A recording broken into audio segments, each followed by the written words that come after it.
No, the principal distance view is that it is that there can't be a strict separation between state and religion. That there are three levels of separation. One is the separation of ends of religion and ends of the state. I think no state can adopt the ends of any one religion as its own end. There is a separation of institutions and personnel, so that people who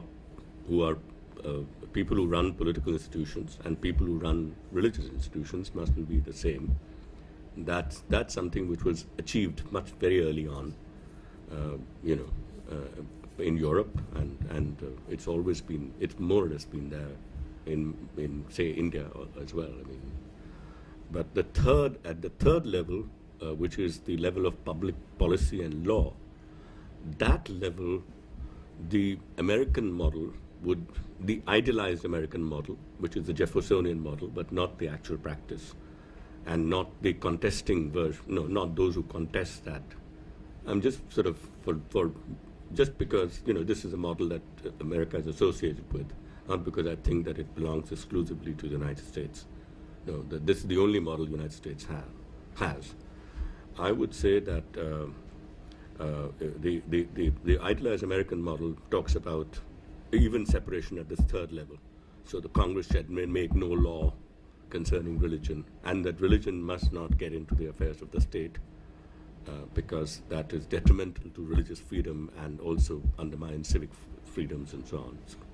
So that would be a strict separation. But the French model is like, the state will interfere in the affairs of religion, but religion cannot interfere in the affairs of the state. It's one-sided exclusion, not mutual exclusion.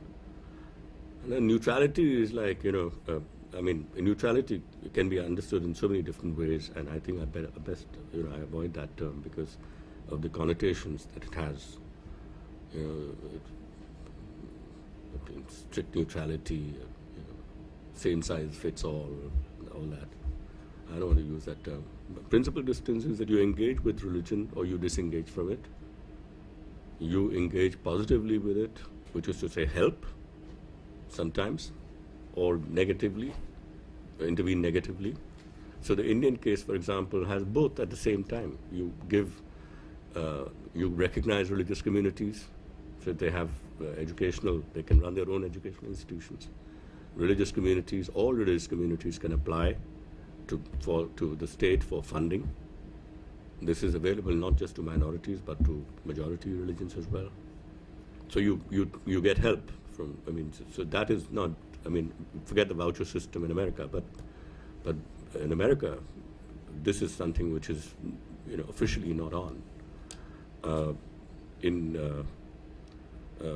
And we have negative intervention. We ban untouchability. We've thrown open temples to everybody. And this is, by some interpretation at least, this is gross interference in religious affairs of the Hindus. Or you make changes in the personal laws and so on and so forth. Now so you do that, and you may do it in one more than the other, depending upon the historical context and all. Because this idea that you have to be completely if you've done this for A, you have to do the same thing for B, and this is completely absurd. No state can function like that. Neutrality doesn't quite work like that. So that's also out. This is the old idea of making a distinction between treating people as equals and treating people equally. You have to treat individuals and groups as equals, and sometimes that requires differential treatment. That may come in the form of exemptions, or it may come in the form of subsidies to some and not to others. So all of that is permissible.